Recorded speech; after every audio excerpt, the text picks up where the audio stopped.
आदमी आता है, धर्म भी करता है और कर्म भी करता है। धर्म क्या होता है, कर्म क्या होता है संसार में? जो सुबह से शाम के दैनिक कार्य हम करते हैं वह सब कर्म होते हैं। हम बोलते हैं, चलते हैं, उठते हैं, बैठते हैं, सोचते हैं, ये सब कर्म है। हम रोते हैं, हम हंसते हैं, हम जागते हैं, हम सोते हैं, ये सब कर्म हुआ करते हैं। प्रत्येक प्राणी दिन भर में एक दो नहीं असंख्यात कर्म करता है। हो सकता है कि तन से यहां बैठे हो, मन घर में बैठा हो, यह भी एक कर्म है। मन दुकान में हो, यह भी एक कर्म है। मन व्यापार में हो, यह भी एक कर्म है। दुग्धपान करना यह भी एक कर्म है। मद्यपान करना यह भी एक कर्म है। भोजन तो सभी करते हैं, कोई मांसाहार करता है, कोई शाकाहार करता है, दोनों ही कर्म है। कोई पढ़ता है, लिखता है, वह भी कर्म है। कोई नहीं पढ़ता, वह भी कर्म है। मालूम है धर्म क्या होता है? धर्म वह होता है जो तुम्हारे कर्म में उचित अनुचित का भेद करता है। दूध पीना या शराब पीना दोनों पेय पदार्थ हैं, लेकिन शराब उसी के हाथ में आती है जिसके जीवन में धर्म नहीं हुआ करता है। विसंगतियां वहीं आती हैं जहां धर्म नहीं हुआ करता है। भोजन तो सभी करते हैं, रात्रि में भी करते हैं, दिन में भी करते हैं, लेकिन जिसके हृदय में धर्म होता है वह रात्रि में भोजन नहीं, वह दिन में भोजन किया करता है। विचार करना है।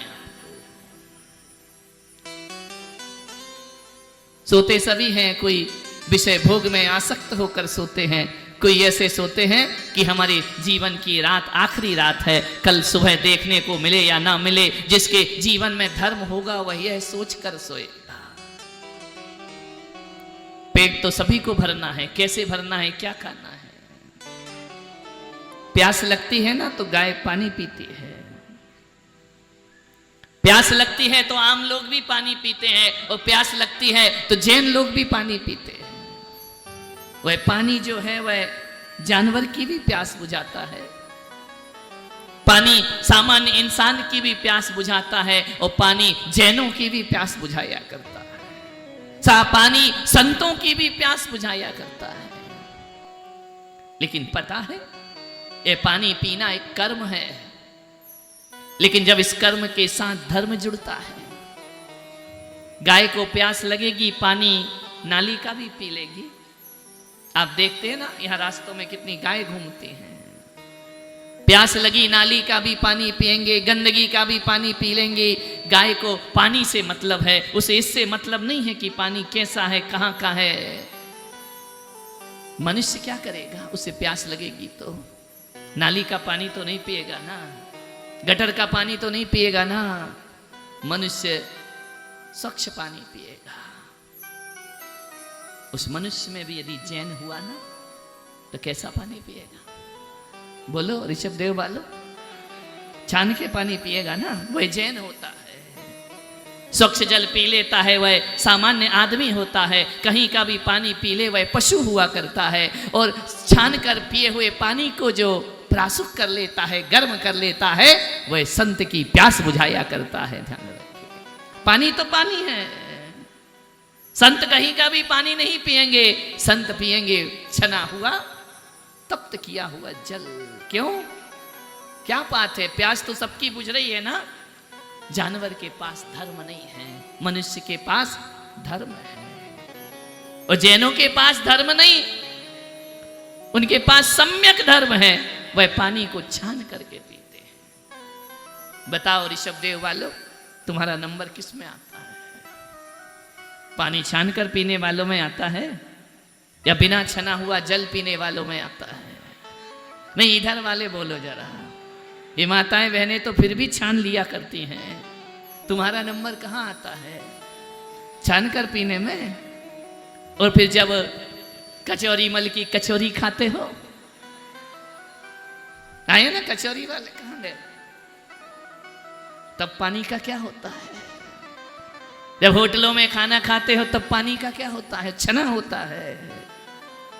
विचार करना है कौन सी कैटेगरी में चले गए हम, कौन से स्तर में चले गए हम एक सामान्य इंसान के स्तर में चले गए। लेकिन जो संतों से नियम लेते हैं, संकल्प करते हैं, वह सामान्य इंसान नहीं, सामान्य से वह साधारण से असामान्य स्थान इंसान हो जाया करते हैं। वह जैन हो जाते हैं, वह तीर्थंकर के वंशज कहलाने लगते हैं। ध्यान रखिए। कभी सब आए ना, आज रात्रि में भोजन है क्या?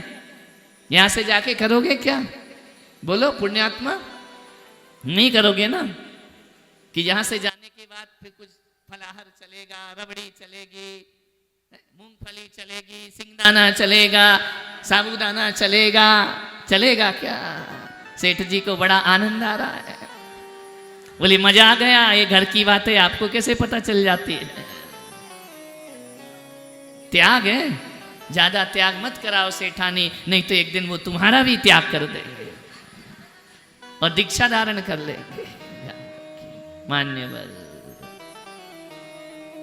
आर्त ध्यान, रौद्र ध्यान, धर्म ध्यान, शुक्ल ध्यान, ऋषभदेव भगवान ने सारे जगत को संदेश दिया। रात दिन अपने इष्ट वियोग अनिष्ट संयोग में लगे रहना, यह आर्त ध्यान होता है। किसी के आंसुओं को देख करके मुस्कुराना, ये रौद्र ध्यान होता है। किसी की पीड़ा को देखकर आनंद मनाना, यह रौद्र ध्यान हुआ करता है। किसी की चोरी में आनंद मनाना, किसी की हिंसा में आनंद मनाना, ये रौद्र ध्यान है। ये पशु गति के कारण होते हैं और आर्त ध्यान नरक गति का कारण होता है। विचार करना है आपको। धर्म ध्यान जगत के हित का कारण होता है। जैन दर्शन धर्म ध्यान पर जोर देता है, वह शुक्ल ध्यान पर जोर देता है। कभी किसी के पीड़ा को देखकर मन दुखी होता है, या अपनों की पीड़ा को देखकर मन दुखी होता है, या किसी की भी पीड़ा को देखकर मन दुखी होता है? अपनों को देखकर दुखी होता है तो वह दुखी मन तुम्हारा आर्त ध्यान में है, और प्रत्येक प्राणी की एक छोटी सी पीड़ा भी तुम्हारा धर्म, तुम्हारा आंतस की वेदना बनता है, तो वह धर्म ध्यान के संरक्षण में चला जाता है। तीर्थंकर भगवान, एक व्यक्ति ने पूछा कि जैन लोग कितना झूठ बोलते हैं कि इनके भगवान के शरीर के अंदर श्वेत रुधिर रहा करता है, लाल रक्त नहीं रहा करता है।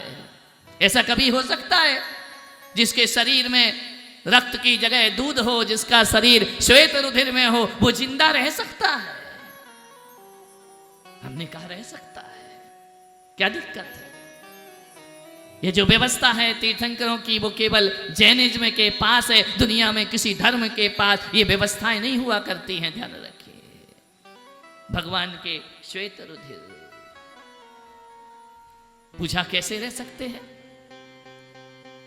गाय देखी है कभी? सुंदर जी, गाय देखी? ये नहीं देखी? गाय को देखा है ना माताओं ने? गाय के शरीर में कौन सा रक्त होता है? लाल होता है या श्वेत होता है? लाल होता है ना। उसके थन में, उसके स्तन में लाल रक्त होता है। कोई यदि उसे तलवार मारे तो लाल रंग की धारा बहती है, लेकिन जब उसी गाय के थन पर, स्तन पर कोई उमड़ता घुमड़ता उसका बछड़ा जब रमाते हुए चला आता है, तो वही लाल रक्त दूध की धार बन करके बह जाया करता है। ध्यान रखिए, स्थान वही है, वही खून है, वही श्वेत दूध की धारा है। मान्यवर, ये रासायनिक परिवर्तन है, केमिकल परिवर्तन। अपने प्रिय को देख करके आंखें भर आया करती हैं, अपने पुत्र को देखकर आंचल भर आया करता है। ये भावनाओं का खेल है। जब तक संतान ना होना तो दूध नहीं आया करता है। ध्यान रखिए, संतान के जन्म होते ही मां के आंचल में दूध आ जाया करता है। कैसे आ गया? ये घटना कैसे घट गई? ये भावनाओं के दम पर घटा करती है, पवित्र भावनाएं। कभी एक प्रयास करना, यहां से घर जाना, 3 महिलाएं 4 महिलाएं, एक एक गिलास ले लेना, चीनी ले लेना, नींबू ले लेना, और क्या, थोड़ा बर्फ ले लेना, और मिलाकर उनको शिकंजी बनाना। क्या बोलते हो तुम? शिकंजी बोलते हैं ना। 3 महिलाएं यदि शिकंजी बनाए, उतना ही सामान हो, उतना ही पानी हो, उतना ही उसमें नींबू हो, तीनों के स्वाद अलग अलग होंगे या नहीं होंगे? क्यों? पदार्थ तो वही है, सामान तो वही है, स्वाद में अंतर क्यों आ गया? माँ का बनाया भोजन अलग होता है, पत्नी का बनाया भोजन अलग होता है, पुत्र वधू का बनाया हुआ भोजन अलग होता है। और तो और जब पत्नी पीहर चली जाए तो अपने हाथ से बनाया हुआ भोजन का स्वाद कुछ और हुआ करता है। जली रोटी भी बड़ी स्वादिष्ट लगाकर, वो अपने अपनी हाथों से बनाया है, सामान वही है, पदार्थ वही है, लेकिन सबके स्वाद में अंतर कैसे आ गया? बताओ कैसे अंतर आया? वही चीनी, वही शिकंजी, वही पानी, सब कुछ वही है, स्वाद में अंतर है। क्यों है ये अंतर? ये भावनाओं का अंतर हुआ करता है।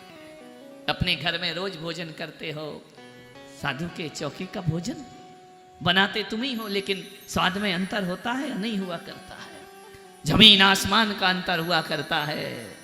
जब संत के चौके में भोजन करो तो ध्यान रखना, उसका स्वाद स्वाद नहीं, वो भोजन भोजन नहीं, गुरु कृपा का प्रसाद हुआ करता है, जिसे लोग ग्रहण करके अपने जीवन को धन्य माना करते हैं।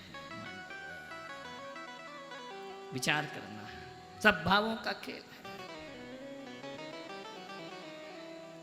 धर्म ध्यान, पदार्थ नहीं बदलना, घर नहीं बदलना है, क्या बदलना है? भाव बदलना। भावनाओं को बदला तो वही जीवन सार्थक होता है, और भावनाएं पतित हो गई तो जीवन निरर्थक हो जाया करता है। राजा अरविंद कुमरण को प्राप्त हुए, सुबह कथा सुनी थी राजा की। सुबुद्धि मंत्री ने कहा कि महाराज महाबल, आपके पूर्वज, आपके खानदान में जो हुए राजा अरविंद, आप देखिए पूरी अलका नगरी विदेह क्षेत्र की बात है, आज भी जानती है कि आपके वंश में राजा अरविंद का क्या हुआ। मृत्यु को अपने ही शस्त्र से घात को प्राप्त हो गए। मालूम है, जब हाथी के बड़े बड़े दांत होते हैं ना, जब वो दांत गिर जाते हैं, उन्हें काटा जाता है तो हाथी का सिर नीचा हो जाता है। किसी सर्प के फण में यदि नागमणि लगी है, उस नागमणि को निकाल लिया जाता है ना, तो सांप तेज रहित हो जाया करता है। सरोवर में खिल रहे कमल, सूर्य अस्त हो जाए तो कमल कैसा हो जाता है? बोलिए, देखा है ना? कमल बंद हो जाता है, मुरझा जाता है, निस्तेज हो जाता है, वह जीवन को समाप्त कर लिया करता है। ध्यान रखिए। मान्यवर पिता अरविंद की मृत्यु होते ही पुत्र कुरुविंद का चेहरा झुक गया, कुमला गया चेहरा, इस भाव से कि पिता सदगति को प्राप्त नहीं हो पाया, दुर्गति को प्राप्त हुआ।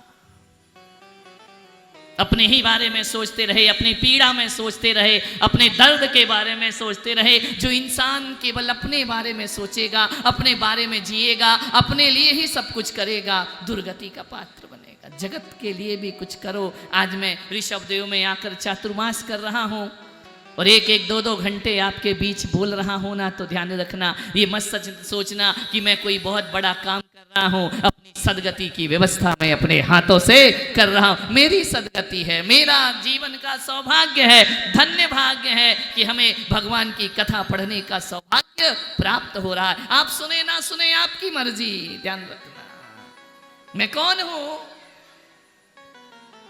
कभी देखा है रात को एक पहरेदार होता है ना, वो रात को आवाज लगाता है, जागते रहो जागते रहो जागते रहो। तो क्या उसके आवाज लगाने से सब जाग जाते हैं या सोते रहते हैं?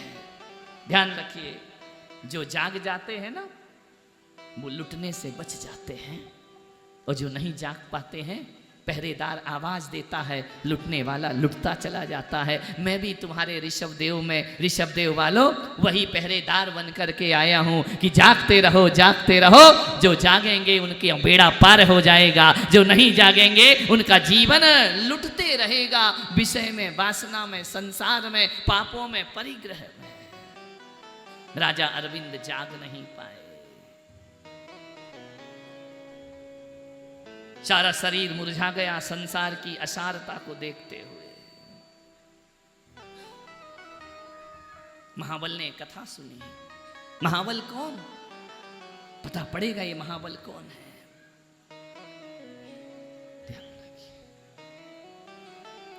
सुबुद्धि मंत्री ने कहा कि महाराज, एक दूसरी कथा कहता हूं, आपके भविष्य, आपके पूर्वजों की, आपके पुरखों की एक दूसरी कथा आपके सामने रखता हूं। राजा संशय में है महाबल। 3 मंत्री कहते हैं कि संसार का सुख भोगो, और ये सुबुद्धि मंत्री कहता है संसार असार हुआ करता है, इस संसार में कुछ भी सार नहीं होता है। जन्मदिन है राजा महाबल का, ज्ञान सभा चल रही है, जैसे ऋषभदेव में ज्ञान सभा चल रही, धर्म सभा चल रही है। तुमको यहाँ बोलना थोड़ी पड़ रहा है, शांत बैठो। कथा शुरू होती है, मन अपने आप शांत होकर के बैठ जाया करता।